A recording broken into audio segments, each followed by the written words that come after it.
नमस्कार साथियों, मैं आपका अपना दीपक लोहाच। मैं आपका स्वागत करता हूं मेरे अपने YouTube channel singular concepts with Lohach sir में। आज हम प्रैक्टिस सेट नंबर 3 करेंगे, जहां पर आपको हर एक कॉन्सेप्ट सिंगुलर मिलेगा। 2 प्रैक्टिस सेट हम ऑलरेडी कर चुके हैं, तो आज हमारे प्रैक्टिस सेट नंबर 3 की जो है बारी है। और आपने जैसा पहले मेरी 2 वीडियो को आप लोगों ने जिस प्रकार से देखा है, तो चाहूंगा कि आप इस वीडियो को भी इसी प्रकार से देखें, जो कि आपके अपकमिंग एग्जाम्स के लिए बहुत ज़्यादा आप लोगों के प्रॉफिटेबल रहेंगे, मैं ऐसी उम्मीद करता हूं।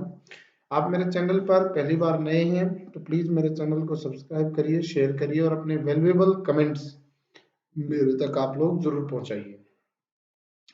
तो चलिए हम शुरुआत करते हैं।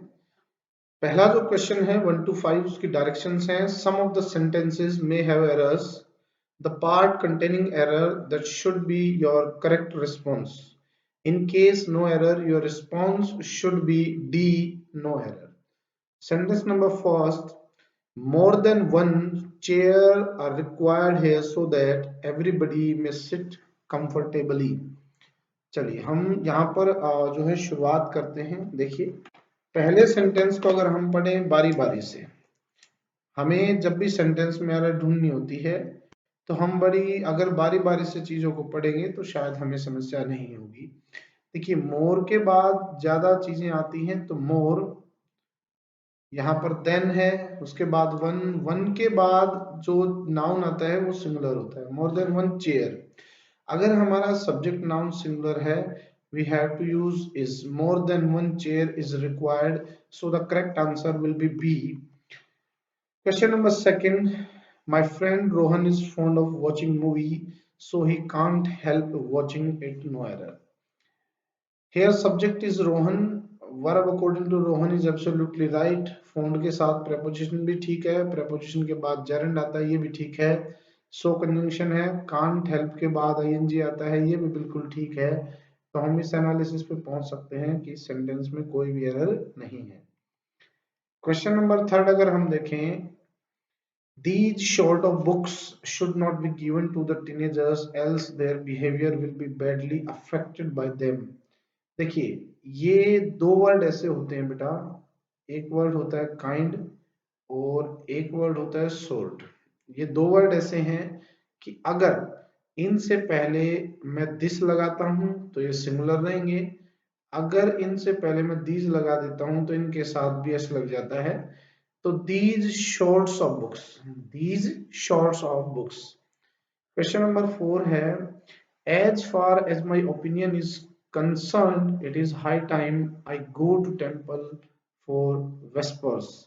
देखिए, यहाँ पर आप लोग जरा ध्यान से देखिएगा, I go to temple, यहाँ पर it is high time आपको कहीं भी दिखाई दे जाए it is high time, तो याद रखिए it is high time जैसे ही आपको दिखाई दे, आपका ध्यान इसके बाद आने वाले वर्ब पे जाना चाहिए।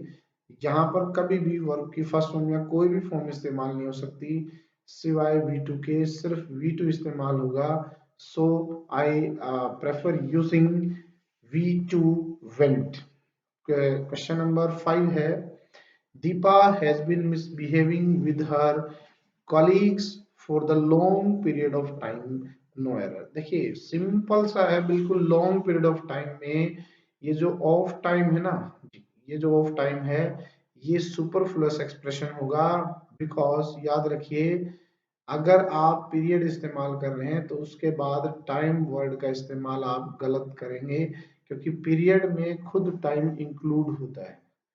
Is that clear? ठीक है, तो पीरियड के साथ आप टाइम यूज नहीं कर सकते। क्वेश्चन नंबर 6 to 10 की डायरेक्शंस हैं कि sentences are given with blanks to be filled in with an appropriate word or phrase. 4 alternatives are suggested for each question.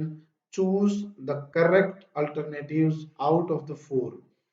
आपको ब्लैंक दिए गए हैं, आपने उसमें से ब्लैंक ढूंढना है। क्वेश्चन नंबर 6 है, he told me that he would call my shop the next day। Option A at, option B in, to, with. हमें स्पष्ट पता है कि अगर हम कॉल के साथ प्रेपोजिशन भरेंगे तो हम फ्रेजल वर्ब भरेंगे। तो याद रखना कोलेट, ठीक है। कोलेट का मतलब होता है किसी जगह पर मिलना, ठीक है। इसी के साथ अगर मैं कॉल इन करता तो कॉल इन का मतलब होता है फोन करना किसी को या मीटिंग करना, कॉल इन समन भेजना, ठीक है। बाकी के साथ बनेगा नहीं तो कॉल एट। क्वेश्चन नंबर 7 है there were tears in her eyes when she was parting blank her sister. Options हैं हमारे A of, B with, C from, D of. तो याद रखना पार्टिंग अगर किसी व्यक्ति से अलग हो रहे हैं तो from, parting from a person, and याद रखिए part with something.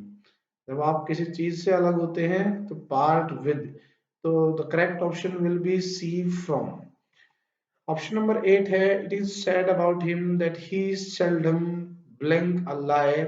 Option number A tells, B is telling, C told and D would tell. याद आपने इतना रखना है कि अगर शेल्डम आया है, ठीक है, तो ये उसका हैबिचुअल एक्शन है, ठीक है। और अगर हैबिचुअल एक्शन है we prefer to use V1 और V1 प्लस SAIS। तो so the correct option is A tells. Question number 9 अगर आप देखें, question number 9, as far as I know she has ruined blank altogether by doing so।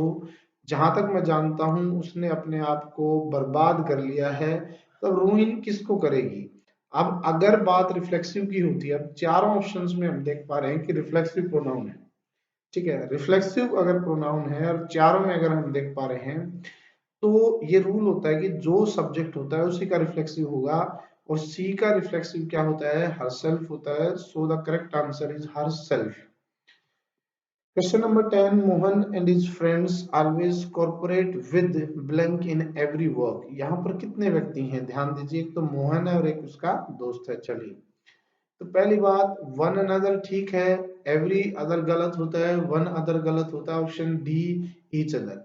Each other दो के लिए हमारे sentence में कितने व्यक्ति हैं? एक मोहन है, दूसरा उसका मित्र है, ठीक है। ईच अदर हो गए तो ईच अदर आ जाएगा ऑप्शन में, क्या आ जाएगा? Each other. Question number 11 to 15, 5 questions हैं। Choose one which is best synonym of the given word. Synonym ढूंढना है आपने। पहला है बिमोन, इसके हैं biased, manual, mourn and banal. आपको इसके सिनोनिम ढूंढने हैं तो ध्यान दीजिए। देखिए बेमन जो होता है इसको हम बेमन से याद कर सकते हैं। बेमन होता है टू मोर्न, तो इसका जो सीधा सीधा आंसर है टू मोर्न, यानी कि दुखी होना, ठीक है। या विलाप करना हम इसे कह सकते हैं, विलाप करना, रोना, इसका हम आंसर दे सकते हैं। तो मोर्न इसका आंसर हो जाएगा। साथ में बायस्ड, बायस्ड होता है पक्षपाती, जो पक्षपात करता हो। मैनुअल होता है अनइम्पोर्टेंट यानी कि तुच्छ आप कह सकते हैं, ठीक है। एंड बेनाल होता है ऑब्सोलीट। ऑब्सोलीट मींस आप समझते हैं, ही बड़ा कॉमन वर्ड है। Question number 12 स्लोथफुल। सबसे पहले हम जाने स्लोथफुल होता क्या है। स्लोथफुल होता है लेजी, आलसी। ऑप्शन नंबर ए है आप लोगों का indolent, option number B menacing, option number C bevel and option number D gruesome. देखिए ग्रूसम क्या होता है? ग्रूसम होता है डरावना, यानी कि मैं इसको लिख सकता हूं हॉरिबल, ये हॉरिबल होता है। बिवेल और मोरॉन एक दूसरे के सिनोनिम है। मियंसिंग होता है खतरा, क्या होता है? खतरा। और इंडोलेंट क्या होता है? Lazy. So the correct option will be A. अगला है आप लोगों का 13 एक्रेन, arcane sorry arcane. Option A collaborate, option B mysterious, option C comprehend and option D collaborate. देखिए एक्रेन जो मतलब होता है वो होता है रहस्यमयी, रहस्यमयी होता है। मिस्टीरियस होगा। कोलैबोरेट क्या होता है? कोलैबोरेट का मतलब मैंने पहले भी बताया था, टू कंफर्म, ठीक है। टू कंफर्म होता है, कंफर्म करना। मिस्टीरियस रहस्यमय। कॉम्प्रीहेंड जो होता है इसका मतलब होता है to include, sorry INCLUD, include, बीच वाला मिसटाइप हुआ सॉरी। एंड द कोलैबोरेट होता है सहमति देना या फिर शामिल होना, ठीक है, शामिल होना, ठीक है। कोलैबोरेशन हम बोलते हैं। तो यहाँ पर इसका जो आंसर होगा वो मिस्टीरियस होगा। ऑप्शन नंबर 14 है ऑब्नॉक्सियस। ऑब्नॉक्सियस क्या होता है? ऑब्नॉक्सियस एक बड़ा प्यारा सा वर्ड है, बहुत बार आता है ऑब्नॉक्सियस। ऑब्नॉक्सियस होता है जिससे हम नफरत करें, हेटफुल होता है। क्या होता है? हेटफुल होता है, जिससे हम नफरत करते हो। तो हमारा जो है यहाँ पर ए वर्ड है ऑब्सक्योर, बी ऑप्शन है पर्टिनेंट, सी ऑप्शन है सरोगेट एंड डी ऑप्शन है सेगेसियस। ठीक है,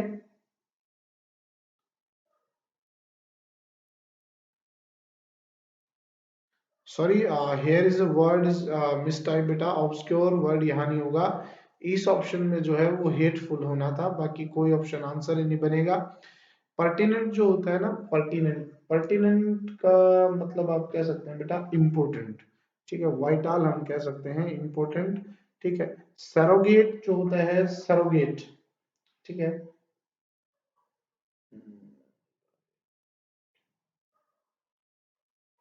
ये वर्ड शायद मैंने मिसप्रिंट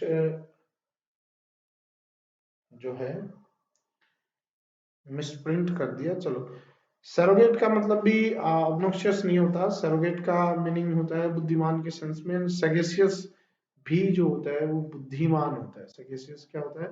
बुद्धिमान होता है। तो आपका हेटफुल आपका आंसर हो जाएगा। क्वेश्चन नंबर 15 सगी। ठीक है, सगी, ये जो मीनिंग है सगी, तो एक तो सरोगेट, सरोगेट का मतलब बुद्धिमान की सेंस में हो जाएगा। ठीक है, बुशी का मतलब होता है झाड़ियों वाला या घिरा हुआ, अस्त व्यस्त आप कह सकते हैं शगी। ठीक है, अस्त व्यस्त आप कह सकते हैं, अस्त व्यस्त कह सकते हैं। ऑब्सक्योर होता है अश्लील। ठीक है, ल्यूड आप कह सकते हैं। और स्निकी जो होता है सनक, जिसको हम कह सकते हैं सनकी। इसका आंसर भी हो जाएगा बुशी। नेक्स्ट क्वेश्चन है question number 16 to 20. Out of the four alternatives, choose the one which is opposite in meaning of the given word. Antonyms ढूंढने हैं। सी है conceit, क्वेश्चन नंबर 16। ऑप्शन है successful, option number B fertile, option number C modesty and haughtiness. Conceit जो होता है ना, conceit, conceit का मतलब होता है अहंकार, एरोगेंसी। मैं हिंदी में लिख रहा हूं, आप लोगों के लिए आसानी हो जाएगी। अहंकार, मोडेस्टी, विनम्रता इसका एंटोनिम हो जाएगा। हॉटिनेस इसी का सिनोनिम है। फर्टाइल जो होता है ना, फर्टाइल, फर्टाइल को हम बोलते हैं बंजर, जिसमें कोई चीज पैदावार ना होती हो। सक्सेसफुल का आप सब लोगों को मालूम है। अगला क्वेश्चन है सेलो। ये जो सेलो होता है ना, सेलो का मतलब हमें पता है, सेलो का मतलब होता है कम गहरा। ठीक है, कम गहरा होता है, उथला जिसे हम बोलते हैं ना हिंदी में, कम गहरा या फिर उथला, उथला हम बोलेंगे। अगला है जैसे क्वेश्चन नंबर 17 के अगर ऑप्शंस की बात करें, बेटा एक मिनट रुकिएगा।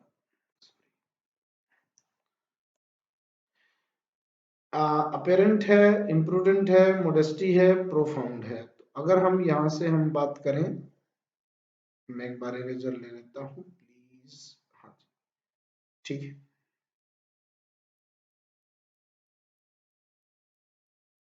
मैं यहाँ से पेन बदल लेता हूँ, एक्सट्रीमली सॉरी। ठीक है, सेलो का जो मतलब होता है ना प्रोफाउंड, प्रोफाउंड का मतलब बहुत गहरा। इम्प्रूडेंट जो होता है ना, इम्प्रूडेंट को हम बोलते हैं फूल, मूर्ख। ठीक है, और अपेरेंट का मतलब होता है क्लियर, स्पष्ट जो होता है ना, क्लियर। अगला वर्ड है हमारे लिए एफ्लुएंट। एफ्लुएंट का मतलब क्या होता है? एफ्लुएंट होता है अमीर, यानी कि रिच होता है। अब हम सब लोगों को मालूम है स्लोपी, जिसमें स्लोप हो, फ्रेग्रेंट जिससे खुशबू आती हो, प्रोस्पेरस भी अमीर होता है। जो पेनोरियस वर्ड होता है, पेनोरियस का मतलब होता है पुअर, जो एक एक पेनी के लिए तरसता हो। तो 18 का option number C will be the right answer. Question number 19 है आप लोगों का।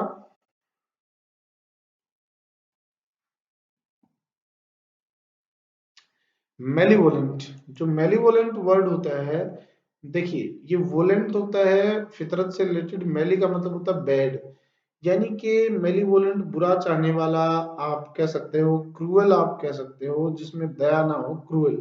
तो बेनीवोलेंट इसका ठीक उल्टा हो जाएगा। याद रखना, ये बेनी वर्ड का उल्टा होता है मेली। जो नास्टी जो वर्ड है, नेस्टी, नेस्टी का मतलब होता है dirty.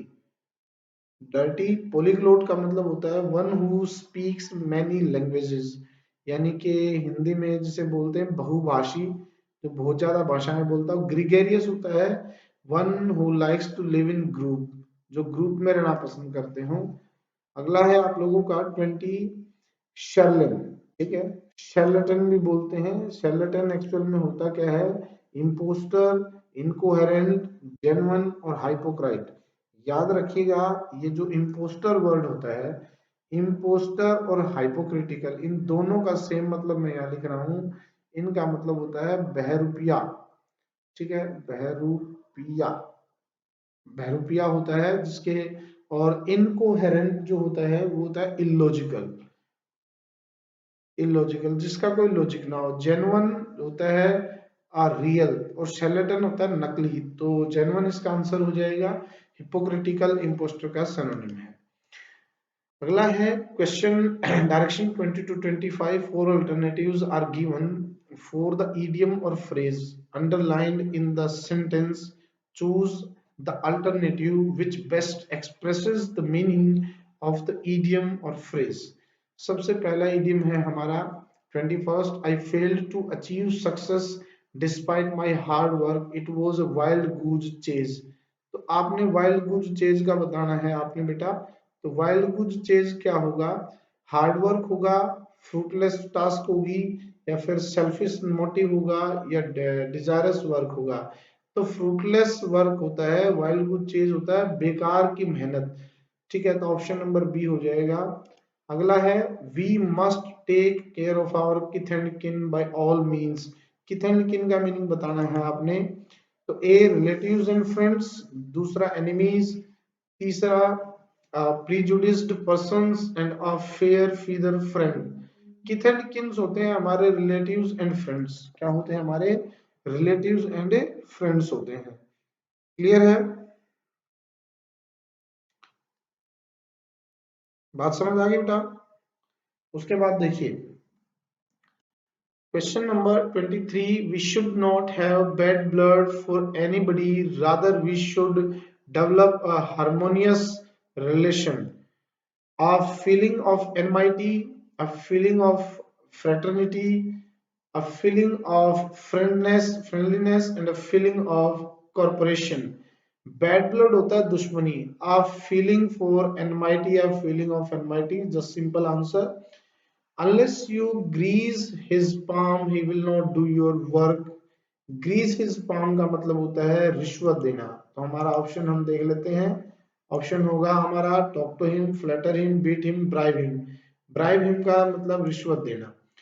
Question number 25, he keeps on blowing his own trumpet before everyone. Option number A to boast, option number B to suspect, option number C to hinder, option number D to interfere.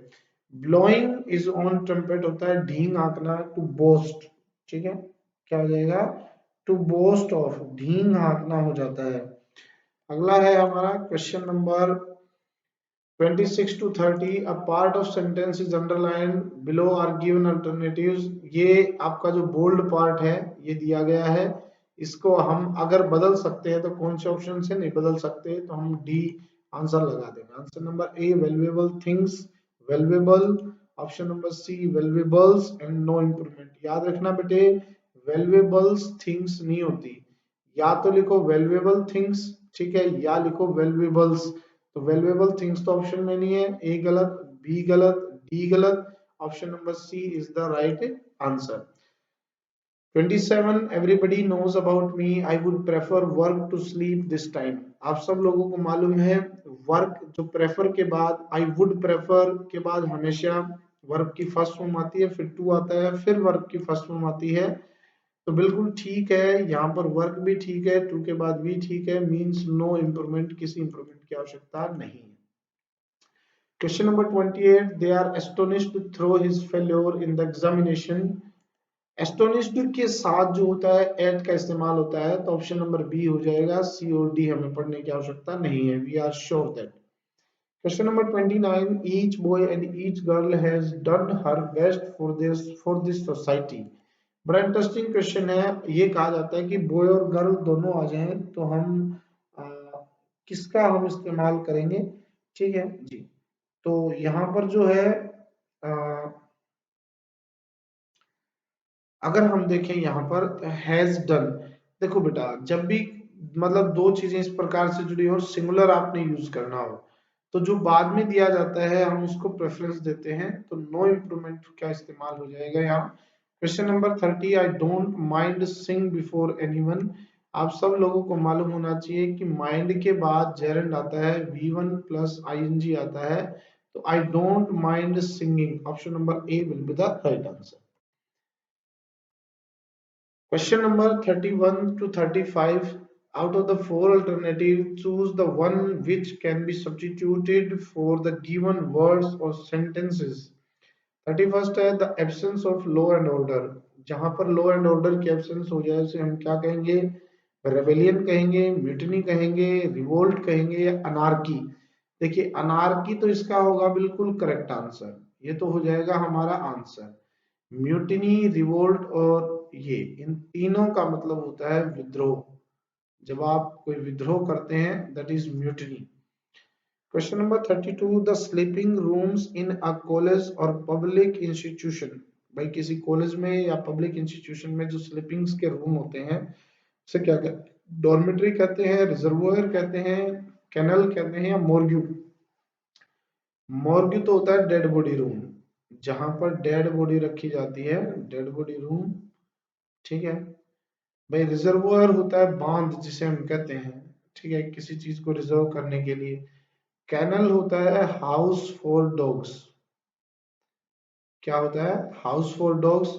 और dormitory होता है सैनियान, जिसे हम हिंदी बोलते हैं सैनियान, कि जहां पर मतलब लोगों को जैसे रेलवे स्टेशन वगैरह पे जो सोने की जगह होती है उसे डॉर्मेट्री बोला जाता है। Question number 33, a place where aeroplanes are kept. जहां पर एरोप्लेन्स रखी जाती हैं, हैंगर, ग्रेनरी, कॉन्वेंट और कैसीनो। कैसीनो तो जुआ खेलने के लिए, कॉन्वेंट होता है स्ट्रिक्ट रूल जहां पर फॉलो होते हो, ग्रेनरी जहां पर अनाज का भंडार होता हो, अनाज भंडारण, अनाज भंडार गृह बोलते हैं इसे हिंदी में, अनाज भंडार गृह।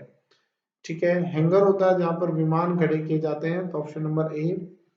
Question number 34, a place where birds are kept. जहां पर पक्षियों को रखा जाता है, option number A aviary, option number B archives, option number C arsenal and option number D cockpit.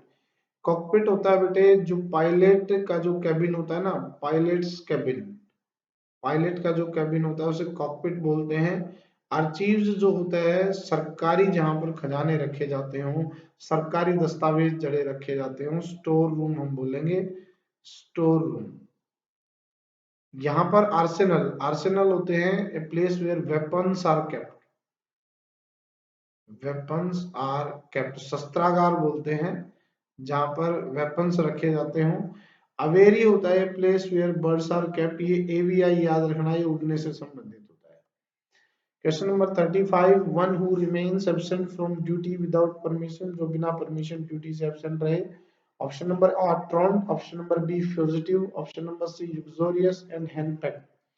देखिए फ्यूजिटिव होता है पुलिस का भगोड़ा, याद रखिए, पुलिस का भगोड़ा जो पुलिस से भाग जाए। ठीक है। हैंडपैक्ड होता है जोरू का गुलाम, अपनी पत्नी की जो बहुत ज्यादा मानता हो। ठीक है। होंगे कई मेरी वीडियो देखने वालों में भी, आप भी होंगे। ठीक है।